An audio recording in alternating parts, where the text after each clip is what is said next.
Painted painless learning. નમસ્કાર વિદ્યાર્થી મિત્રો, આજે આપણે ધોરણ 8 વિષય સામાજિક વિજ્ઞાન પાઠ 10 ખનિજ અને ઉર્જા સંસાધન જે તમારે સ્વ અધ્યયન પોથી છે એનું સોલ્યુશન લઈ અને તમારી સમક્ષ રજૂ થયા છીએ. પ્રશ્ન છે, વિકલ્પોનો સાચો જવાબ આપવાનો છે, સાચો વિકલ્પ પસંદ કરીને લખવાનો છે. નીચેનામાંથી કયું વાક્ય અધાતુમય ખનિજને લાગુ પડતું નથી, પ્રહાર કરવાથી તૂટતા નથી? અશુદ્ધ સ્વરૂપે રહેલા ખનિજો કયા નામે ઓળખાય છે? અયસ્કના નામે ઓળખાય છે. યાદ રાખજો મિત્રો. આગળ વધીએ. નીચેનામાંથી કયું અધાતુમય ખનિજ નથી? જસદ બહોળા વ્યાપારિક મહત્વના લીધે ખનિજ તેલને કયું ઉપનામ આપવામાં આવ્યું છે? કાળું સોનું. નીચેનામાંથી કયો દેશ ખનિજ તેલનો મુખ્ય ઉત્પાદક દેશ નથી? ઓસ્ટ્રેલિયા.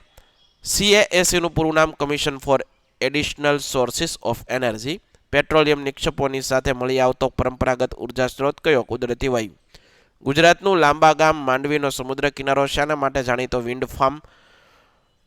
કયા ઈંધણથી મોટા પ્રમાણમાં નીંદણ મુક્ત જૈવિક ખાતર પ્રાપ્ત થાય? બાયોગેસથી. ભૂ તાપીય ઉર્જા કોને સંલગ્ન છે? વરાળ. ગુજરાતમાં લિગ્નાઇટ કોલસાનો અનુમાનિત જથ્થો ધરાવતી જોડ બનાવી યોગ્ય રીતે પસંદ કરો. જે તમને જવાબ આપ્યો છે જોઈ શકો. ખનિજ તેલ અને તેના પ્રાપ્તિતાના સંદર્ભમાંથી કયું વિધાન લાગુ પડતું નથી? તો કૃષ્ણા નર્મદા નદીઓનો મુક્ત ત્રિકોણનો પ્રદેશમાં ખનિજ તેલનું ઉત્પાદન ક્ષેત્ર છે. રશિયા, નોર્વે, યુકે, નેધરલેન્ડ માટે કયું વાક્ય બંધ બેસતું નથી? કુદરતી વાયુના મુખ્ય ઉત્પાદક દેશો. પૃથ્વીની ઊંડાઈ તાપમાન સંબંધે નીચેનામાંથી કયું વિધાન સાચું? ઊંડાઈ વધવાની સાથે તાપમાનમાં વધારો થાય. મિત્રો, હજી સુધી તમે અમારી પેન્ટેડ એપ્લિકેશન ડાઉનલોડ નથી કરી તો આજે જ ગૂગલ પ્લે સ્ટોર પર જઈ પેન્ટેડ એપ્લિકેશન ડાઉનલોડ કર્યો, જેની અંદર તમને દરેક વિષયના સ્વાધ્યાય પોથી, એકમ કસોટી, સ્વ અધ્યયન પોથી, ધોરણ 9-10ના ડીપલી વિડીયો લેક્ચર્સ ઉપરાંત તમને લાઈવ વિડીયો લેક્ચર્સ દરેક વિષયની વિષયવાઇઝ PDF પ્રોવાઈડ કરવામાં આવશે.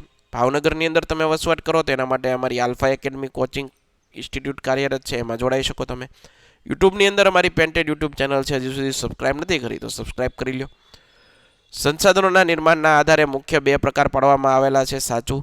તાપ વિદ્યુતના ઉત્પાદનમાં કોલસો ખનિજ વપરાય, સાચું. ચિનાઈ માટીની બનાવટમાં ચૂનાનો પથ્થર વપરાય, ખોટું. ખાંડ શુદ્ધિકરણ જેવા ઉદ્યોગોમાં જસદનો ઉપયોગ થાય, ખોટું. વાર્નિશ છાપકામના ઉદ્યોગમાં ફ્લોસ્ફાર ખનિજનો ઉપયોગ થાય, ખોટું. ગેલ્વેનાઇઝ પતરા ઉપર ઢોળ ચડાવવા મેંગેનીઝનો ઉપયોગ થાય, ખોટું. વીજળીના તાર, સ્ફોટક પદાર્થ, રંગીન કાચ વગેરે ઉદ્યોગમાં બોક્સાઇડનો ઉપયોગ થાય, ખોટું. નીચેના વિધાનોની ખાલી જગ્યા પૂરો. પૃથ્વીની આંતરિક ક્ષેત્રોમાં અશુદ્ધ સ્વરૂપે રહેલા ખનિજને અયસ્ક કહેવાય. ખનિજ રાષ્ટ્રીય અર્થતંત્રની ધોરીનસ છે, સાચું. ચૂનાનો પથ્થર અધાતુમય ખનિજનું ઉદાહરણ છે. ખનિજ તેલના બહોળા વ્યાપારિક મહત્વને લીધે તેને કાળું સોનું કહેવામાં આવે છે. કોલસામાંથી મેળવેલી વીજળીને તાપ વિદ્યુત કહે. ઘરેલું ઉપયોગમાં વપરાતું મુખ્ય બળતણ LPG. સૂર્યમાંથી મળેલી ઉર્જા સૌર ઉર્જા. પાટણ જિલ્લાના ચારણકા ગામે ગુજરાતનો સૌથી મોટો સોલર પાર્ક બનાવવામાં આવેલો છે. પહેલાના સમયથી અનાજ દળવાની ઘંટીમાં પવનચક્કીનો ઉપયોગ થઈ રહ્યો. પવનચક્કીના સમૂહને વિન્ડ ફાર્મ કહેવાય. વિશ્વનો સૌથી મોટો ભૂતાપીય ઉર્જા પ્લાન્ટ USAમાં છે. ભારતનું ઉત્તર પ્રદેશ રાજ્ય બાયોગેસના ઉત્પાદનમાં પ્રથમ સ્થાન ધરાવે.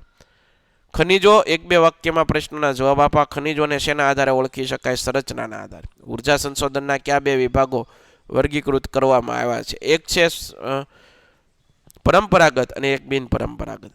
કાચા ખનિજ તેલમાંથી પ્રક્રિયા કરી કયા ઉત્પાદનો મેળવવામાં આવે છે? તો પેટ્રોલ, ડીઝલ, કેરોસીન, મીન, પ્લાસ્ટિક, ઊંજણ જેવા ઉત્પાદનો મેળવવામાં આવે છે. વિશ્વમાં કોલસા ઉત્પાદક દેશો કયા કયા છે? તો અમેરિકા છે, જર્મની, રશિયા, દક્ષિણ આફ્રિકા, ફ્રાન્સ, ચીન, આ બધા દેશો. એશિયાની સૌથી મોટી સૌર ઉર્જા યોજના કઈ છે? મધ્યપ્રદેશના રેવામાં આવેલી છે. ગેડાનું પૂરું નામ ગુજરાત એનર્જી ડેવલપમેન્ટ એજન્સી. સૌર ઉર્જાનો મુખ્ય ઉપયોગ. તો સૌર ઉર્જાનો મુખ્ય ઉપયોગ water heater, solar cooker, solar dryers, જાહેર સ્થળો, રાત્રિ પ્રકાશ અને ટ્રાફિક સંકેતોને પ્રકાશિત કરવા. પવન ઉર્જા ઉત્પાદન કરનાર અગ્રણીય દેશો કયા કયા છે? તો Germany, US, Denmark, Spain, Bharat પવન ઉર્જાને ઉત્પાદિત કરનારા અગ્રણીય દેશો. ભારતમાં ભૂતાપીય ઉર્જાના પ્લાન્ટ ક્યાં આવેલા છે? મણિકરણ, લદ્દાખ, પૂર્વા ઘાટમાં આવેલા છે. ગુજરાતમાં ગરમ પાણીના ઝરા ક્યાં આવેલા છે? તો આપણે તુલસીશ્યામ જઈએ, લસુંદરા, ઉનાઈ, ટુવા આ બધા ખાતે ગરમ પાણીના ઝરા આવેલા છે. ભરતી ઉર્જા કેવી રીતે મેળવવામાં આવે છે? સાંકડા માર્ગમાં બાંધ મેળવાય અને ઊંચેથી પાડવામાં આવે, ટર્બાઇન ફરે અને ભરતી મળે. ગુજરાતનો સૌથી મોટો બાયોગેસ પ્લાન્ટ ક્યાં છે? બનાસકાંઠાના દાંતીવાડા. મેંગેનીઝનો ઉપયોગ લોખંડમાંથી પોલાદ બનાવવા. રંગીન કાચ બનાવવા માટે કયા ખનિજનો ઉપયોગ થાય? રંગીન કાચ બનાવવા તાંબાનો. ચૂનાના પથ્થરનો ઉપયોગ મુખ્યત્વે તો કે ભાઈ કયા ઉદ્યોગમાં? તો લોખંડ, પોલાદ, સોડા એશ, સાબુ, કાગળ, રંગ, ખાંડના શુદ્ધિકરણમાં. સમજૂતી આપવાની. ખનિજ પૃથ્વીના ખડકોમાં જૈવિક અજૈવિક પદાર્થોની આંતરિક જે ગરમી છે, દબાણ છે, આ બધા પરિવર્તનોને કારણે ચોક્કસ રાસાયણિક પ્રક્રિયા અંદર થઈ અને તેમાંથી ઘન પ્રવાહી વાયુ સ્વરૂપમાં જે પદાર્થોને મળે છે એ બધા ખનિજ કહેવાય.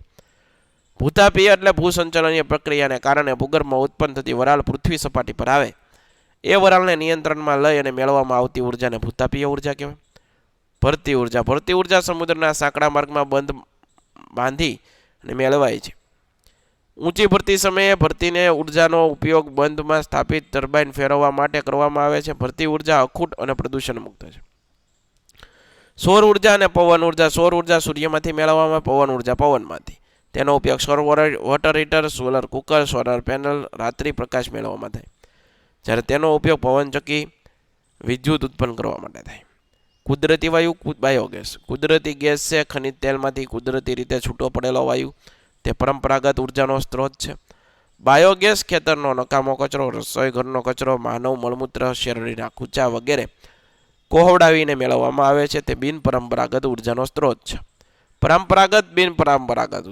કોલસો, ખનિજ તેલ, કુદરતી વાયુ પરંપરાગત ઉર્જાના સ્ત્રોત. પરંપરાગત ઉર્જાના સ્ત્રોત વપરાશના કાલક્રમે ખૂટી જાય શક્યતા છે. જ્યારે સૌર ઉર્જા, પવન ઉર્જા, ભૂતાપીય ઉર્જા, ભરતી ઉર્જા આ બધી એવી ઉર્જાઓ છે જે ઉર્જાના બિનપરંપરાગત સ્ત્રોત છે, ખૂટે નહીં, અખૂટ હોય. સમજાય છે? આગળ વધીએ. ખનિજોનું સંરક્ષણ. કોલસો પેટ્રોલિયમ બિનમાનવીયકરણ સંસાધન છે. ખનિજોના નિર્માણ અને સંરચનામાં હજારો વર્ષો લાગે. માનવીય વપરાશ દરની તુલનામાં બિન નવીનીકરણીય સંસાધન નિર્માણનો દર ખૂબ ઓછો છે. ખાણકામની પ્રક્રિયા ઘટાડવી આવશ્યક છે. ધાતુઓનું રિસાયકલિંગ કરી અને તેને ફરીથી ઉપયોગમાં લેવી જોઈએ. ઓછા પ્રમાણમાં પ્રાપ્ત થતા ખનિજોના વિકલ્પ શોધવા જોઈએ. પર્યાવરણીય પ્રદૂષણ ન ફેલાય તે રીતે ખનિજોને મર્યાદિત ઉપયોગ કરવો જોઈએ. પવન ઉર્જા એ અખૂટ પ્રદૂષણ મુક્ત સ્ત્રોત છે. પહેલાના સમયમાં પવનચક્કી દ્વારા અનાજ દળવાની ઘંટી ચલાવવામાં થતો હતો. હવે તેની સાથે જનરેટર જોડીને વિદ્યુત ઉત્પન્ન કરવામાં આવે છે. આવા પવનચક્કીઓના સમૂહને વિન્ડ ફાર્મ કહેવામાં આવે છે. દરિયાકાંઠાના વિસ્તારોમાં અને પર્વતો ખીણો જ્યાં વેગીલો અને સતત પવન વહેતો હોય ત્યાં આવા વિન્ડ ફાર્મ ઊભા કરવામાં આવે છે. Germany, USA, Denmark, Spain, Bharat પવન ઉર્જા ઉત્પન્ન કરનારા અગ્રણીય દેશ. નીચે જણાવ્યા પ્રમાણે પ્રવૃત્તિઓ કરવાની જે તમે જોઈ શકો. અબરખ, અગ્નિરોધક, વિદ્યુતના અવાહક હોવાથી તેનો ઉપયોગ વિદ્યુતના અવાહક સાધનો બનાવટમાં થાય. રેડિયો, ટેલિવિઝન, ડાયનેમાઇટ, મોટરગાડી, વિદ્યુત મોટર વગેરેની બનાવટમાં વપરાય. ધાતુમય ખનિજ, અધાતુમય, લોખંડ, એલ્યુમિનિયમ, સોનું, ચૂનાનો પથ્થર, જીપ્સમ, કોલસો. નકશામાં ખનિજોને દર્શાવવાના છે. બોક્સાઇટ ક્યાં છે? તો ઓડિશા, ગુજરાતની અંદર જોવા મળે. ચૂનાનો પથ્થર રાજસ્થાન, મધ્યપ્રદેશ. તાંબુ મધ્યપ્રદેશ, રાજસ્થાન. અબરખ આંધ્રપ્રદેશ, રાજસ્થાન. ફ્લોસ્ફાર રાજસ્થાન, તેલંગાણા. જો અહીંયા દર્શાવ્યું છે. આશા રાખું મિત્રો તમને આ સોલ્યુશન ગમ્યું હશે. ફરીવાર નવા વિડીયો સાથે મળશું. ત્યાં સુધી અમને રજા આપો. જય હિન્દ, જય ભારત, ધન્યવાદ. Painted, Painless Learning.